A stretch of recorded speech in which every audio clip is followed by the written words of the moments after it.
আসসালামু আলাইকুম। আজকে আমরা আসছি বাগেরহাটের কচুয়া উপজেলার যে গজালিয়া ইউনিয়ন, সেই ইউনিয়নের মধুমতি খালে।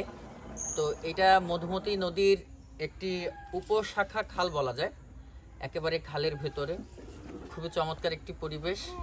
আজকে আমরা পরিবার সহ সকলে এসেছি এবং এই খালে বিশেষ করে ট্যাংরা মাছ অনেক বেশি। তাছাড়া একেবারে এখন ভর দুপুর, এই ভর দুপুরের সময় আমরা খুবই আস্তে আস্তে নৌকাও চলতেছে। আর সচরাচর এই নৌকাগুলো ব্যবহৃত হয় এই অঞ্চলের যে ঘেরের সবজিগুলো, সেই সবজিগুলো এখানকার যে বাজার আছে সেই বাজারে পরিবহনের ক্ষেত্রে এই নৌকাগুলো ব্যবহার করে এখানকার মানুষ। তেমন একটি নৌকা, খুবই মজবুত। এবং আমাদের লক্ষ্যটাই এখন এই ঘেরের দিকে আমরা যাচ্ছি এবং সেই ঘেরে প্রচুর পরিমাণ টমেটো, তারপর লাউ, বিভিন্ন সবজি রয়েছে।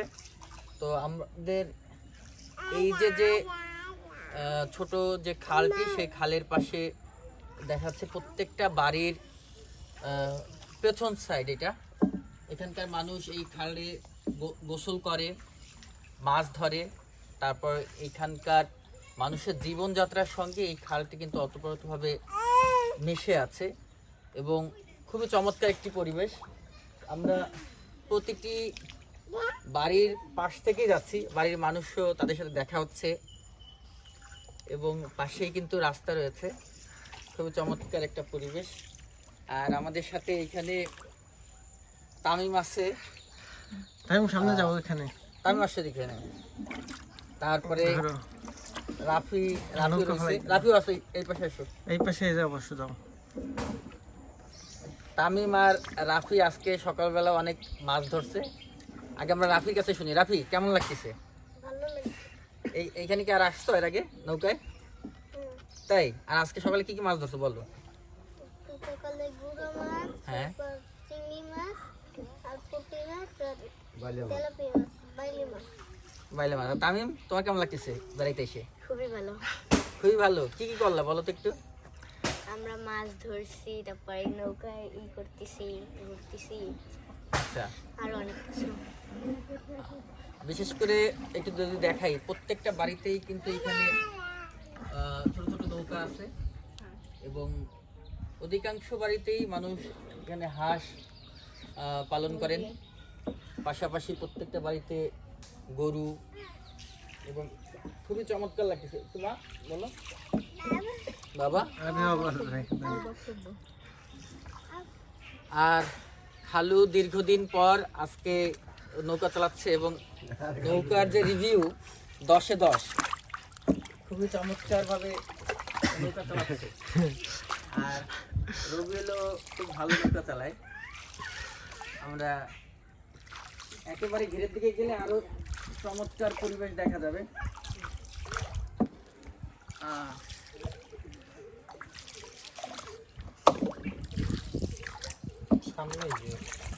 সামনেই একটু পরে আমরা ঘের দেখতে পারবো।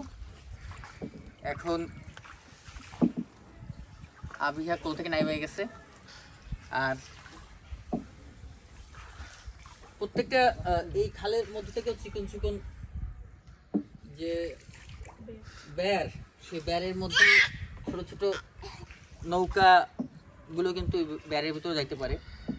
আর অনেকটা সুন্দরবনের মতন যে গাছের মূলগুলো নিচে মাটিতে করে, সেখানেও ছোট ছোট গাছের যে শিকড়, সেগুলো কিন্তু জন্ম নিয়েছে। আমরা বাবা, এই যে বাবা, এই যে একটু তাই দাও, তুমি নামবা।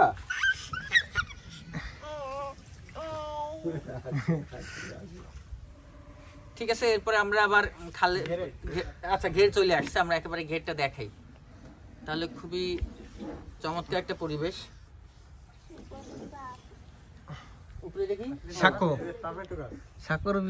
বিশেষ করে এই অঞ্চলে মানুষ টমেটো, শসা, ফুলকপি এইগুলোই কিন্তু বেশি চাষ করে। এই যে আমরা দেখতে পাচ্ছি আস্তে আস্তে এই যে ফুল, বাবা ই না হয়ে যায়, ফুলকপি গাছ, টমেটো গাছ। দাদা সাউন্ড বসো, সাউন্ড বসো। আস্তে সমস্যা নাই এইখানে হ্যাঁ ওই সমস্যা নাই হ্যাঁ তোমার ভাইয়ের দেখাচ্ছি। ভাইয়ার দেখেন না, ভাইয়ার শোনা যাচ্ছে ভাইয়ার। দাঁড়াও দাঁড়াও বাবা দাঁড়াও। আমরা একটু পরেই এইখানে যে ঘের সেই ঘের থেকে টমেটো তুলবো। তা এখন তো তোলা লাগবে, আমরা কালু একদম ভিতরে যাই আরো। বাবা তুমি শুনতেছো? কোনো সমস্যা নেই। হ্যাঁ হ্যাঁ আচ্ছা, আমরা যদি কি মাছ দেখলাম চোখ উঁচু উঁচু? সাদা মাছ, হ্যাঁ বাটা। ভাটা মাছ। একটু আগে এইখানকার যারা স্থানীয় লোকজন তারা ভাটা মাছ ধরতেছিল। আর বেশিরভাগ মানুষই এই খালটা তাদের কাজে আসে। এই যে সবজি ক্ষেতগুলো রয়েছে, এই সবজি ক্ষেতে পানি দেওয়ার জন্য পাতাকপি গাছ।